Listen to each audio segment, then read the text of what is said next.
Hello there, friends. Today is 12/22/2021, and today is the Odin Vlog Project Day 22.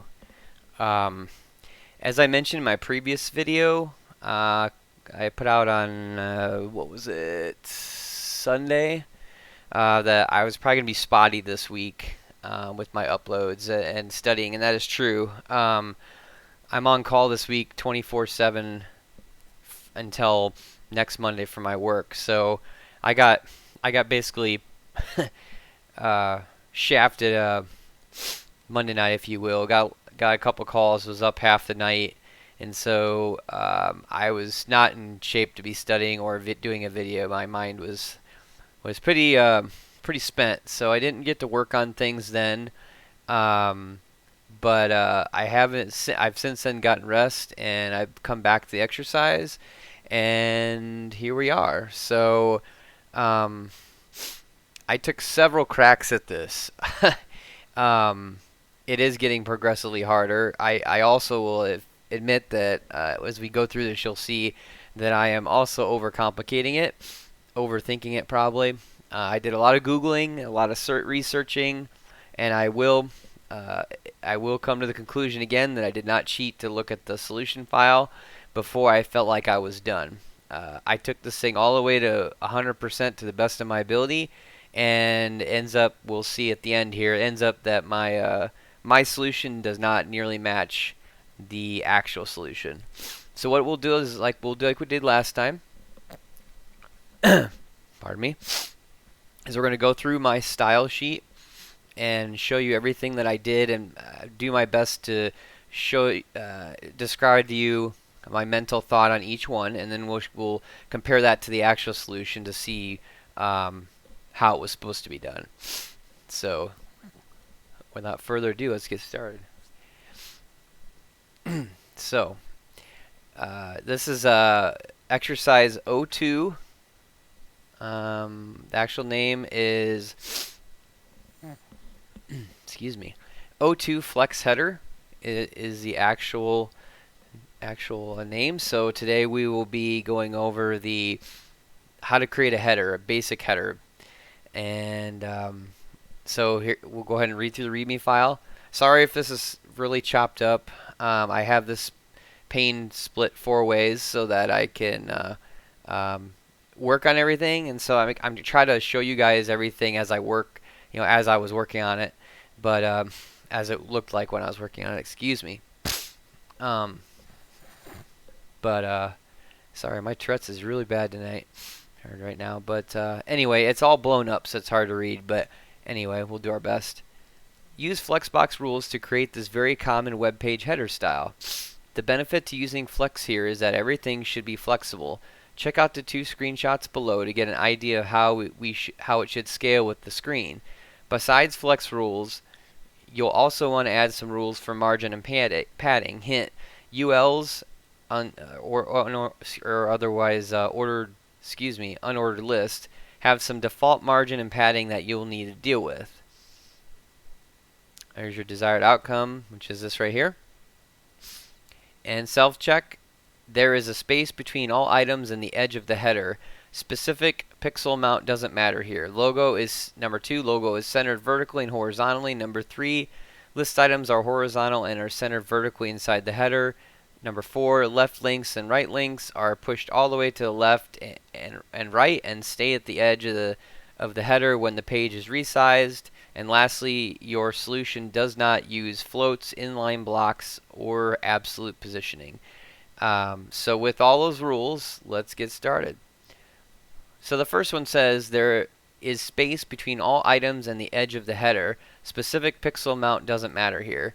So before we get to that, actually, I always like, just even though we're not working in HTML right now, I'd like to familiarize myself. I can never say that word right. With the header or the HTML file. So you have your first div here inside the body, which is a class called header, and that would be this whole thing here.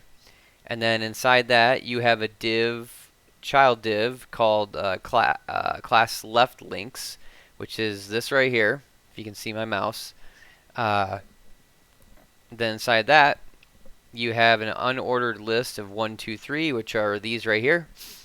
So the left links is the container, if you will, and we can look through F12 inspection to see it too. But it's basically the whole shebang, the container, and then the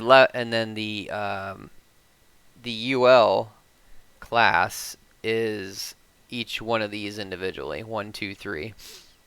And then the same goes on the opposite side for right links, which is down here. You have your basically your flex container, and then these are not flex items yet. They're just UL and then aref tags. But we're going to transform that a little bit, and I'll get into that here in a minute. Let's try not to get ahead of myself too much. And then you have the class logo in the center, which is its own div inside of the header. So it's a flex item to the header container. So basically that. So now back to this. There's a space between all items and the edge of the header. Specific pixel amount doesn't matter here. So that was pretty easy, self-explanatory. So I just went into the header here, and I added the padding of 10 pixels, and I refreshed it, and it just kind of looked good, so I just kind of went with it, since it says that, you know, specific pixels do not matter. Secondly, logo is centered vertically and horizontally, and so now we're going back to logo here. So one other thing I did during this time is I made the display flex for the header, because it wasn't there before, and by not having that, you can't manipulate anything inside here, because nothing will be defined as, you know, as a flex item. So I did that, and then I also added a justify content space between, and we'll get to that in a moment. Just want to show you that I added that so you didn't think I was skipping you. So we're trying to center the logo vertically and horizontally. So I went down into logo, and I did an align self center and a justify self center to get the logo, since we know that logo is a class and it's a child flex item. So I can use these flex item attributes to manipulate it. So I got that to center with that. And then the next thing is list items are horizontal and are centered vertically inside the header. So what they're talking about is these right here.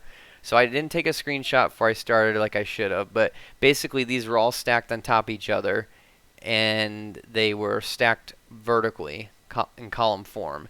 So what I did was, that's where the justify content comes into play here.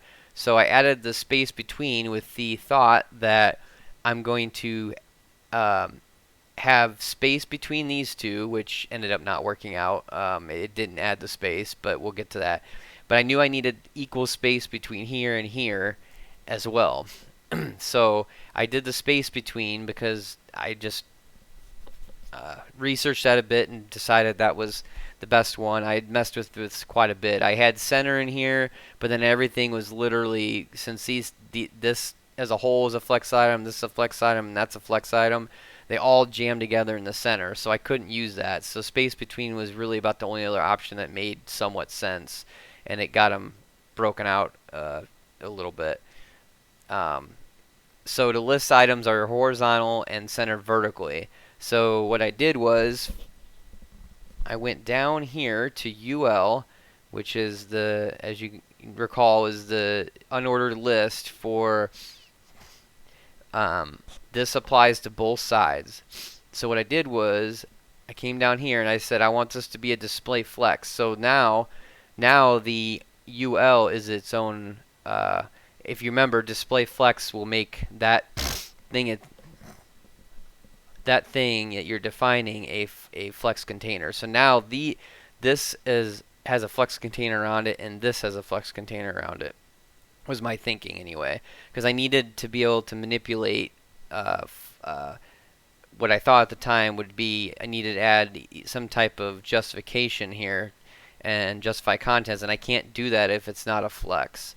So I did that, created the flex, and did space around, and that ended up creating the space in between and for all these, and then that created the horizontal, and it also by creating a flex, it also took them from stacked vertically to stacked horizontally, so it also took care of the horizontal aspect too. So the next thing is left links and right links are pushed all the way to the left and right and stay at the edge of the header when the page is resized. So what I did with that thought was I'm sorry, before I leave to go on to that part, I did go down and I added 10 pixels of margin to the A attribute anchor tag, which is each one of these individually. Because, and the reason I did that is because these were not spaced correctly, if I remember right, or weren't spacing based on weren't spacing correctly based on how I had this laid out. So I basically, it was like a kind of band-aid patch, kind of like we did on the last one, I guess. But so I added the 10 pixels of margin, which that did do exactly what I thought. And then I think padding 8x was already in there. Yeah, yep. So back to this. So to shove everything to the left or right, I went. I actually added a left margin -40 because before, I know this is hard to explain because you can't see it in the middle of the project, but I had this like shoved over for some reason, and this one was shoved all the way over like it was supposed to be, but this one was shoved over to the right a little bit. So I had quite a bit of space here. So what I did is I did margin left -40 to bring this UL more farther to the left, if you will, to justify that space, because I wasn't getting it under the space around, probably because I was telling it to create that space around the whole child. So again, this is not, I'm just showing you my thought process. Again, this is kind of overcomplicated and cobbled together. So that did that, and it does work. I'll show you in a second. It says your solution does not use floats, inline blocks, or absolute positioning. And as you can see, my solution does not use any of that. So if you go to you see I use developer tools throughout the project to try to identify what's a flex item, what's the flex container, as I'm at various stages. So you can see that actually came out to be very helpful, and I remember reading that in one of the articles to go ahead and do that. So if you refresh, it doesn't do anything because I want to make sure I have the latest changes. So you see this basically looks like this. So you got your logo centered, you got 1, 2, 3, 4, 5, 6 spaced pretty evenly. Logo 1, 2, 3, 4, 5, 6 spaced pretty evenly. You got your padding around, so it looks pretty good. And bonus, when I zoom in, the 1, 2, 3, 4, 5, 6 do in fact stay on the. That was kind of like my end result where I was like, yes, I got it. Because before, when I was zooming in, they were all crunching up, jacking up, and going together in the logo, which wasn't right, because as you remember, it says that it has to stay at the edge when you're zoomed, and it does that. So I thought it was pretty good. That's when I called it quits, and I was like, I think I got this. And I didn't. I mean, I'm on the right track, don't get me wrong. I'm not beating myself up here, but I definitely went astray. So here is the actual solution. So as they did before in the solution file, they basically put the top section this is all that it came out of the box with, that you don't touch. That's the top stuff here. And then here's the solution that was added to each. So literally all they did was manipulated the header and the unordered list, and that was it. So yeah, I did a lot more work. as I mentioned earlier. I overthought it, but so let's go through it real quick. So the header, they added a padding of 8. Did I have that? Did I have that? Yeah, well, 10. But remember, pixels don't matter, so I did good there. Do I have a display flex? I have a display flex, so I got that figured out. That was cool. And then justify content space between, justify content space between. So I did good there. I had everything in the header. I got the header right. The header itself was defined correctly. Where I went wrong was down here. As you can see, there's nothing added to the A tag and A class. So, well, it's not a class, but you get it. Type selector. So I screwed up there. I should have never messed with that. On the UL, let's see. They have display flex. I have display flex, which is good. They have a margin and padding of 0. I do not have. I have margin left -40, and that's because I was trying to. That was my. If you remember earlier, I talked about having to band-aid quick fix something together to get that margin to shift over, and that's how I did that, which is not correct. And it probably was because, now I think about it, it most likely was doing that because I had my stupid tip tools getting in the way. I had justify content space between, which added even more space because you see that's not in the solution here. So I should not even had this in here. And then I wouldn't have had to do this. So if I'm looking at it right, margin and padding of 0, 0 is for the solution of probably messing with the list items themselves, because if you remember up here it said, and I remembered this, but I could never really figure it out. Hint: ULs have some default margin and padding that you'll need to deal with, and I think that's how you deal with it, is by getting rid of it. Basically, I never did figure out. I actually Googled it and never did figure out what the default margin and padding was, but I can clearly see here now the solution was to just get rid of it by declaring, which I didn't know you could do that. It was just declare 0 and 0, and it would basically remove it. If I'm misunderstanding that, please correct me in the comments if you would. And then the lastly that I didn't have either, obviously, is gap, which I didn't have any gap. Didn't even think of putting that in there, and that's the gap of 8 pixels. And I think that's what I was trying to get at when I put the pixels of margin on the A tag incorrectly. Now, what this solves is this solves the part on gapping in between. So this is going to do 8 pixels in between each A tag.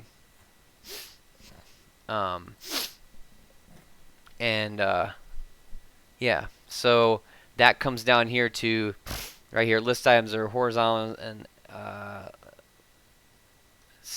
yeah, it solves the kind of the same problem with the margin padding. Yeah, it's exactly that.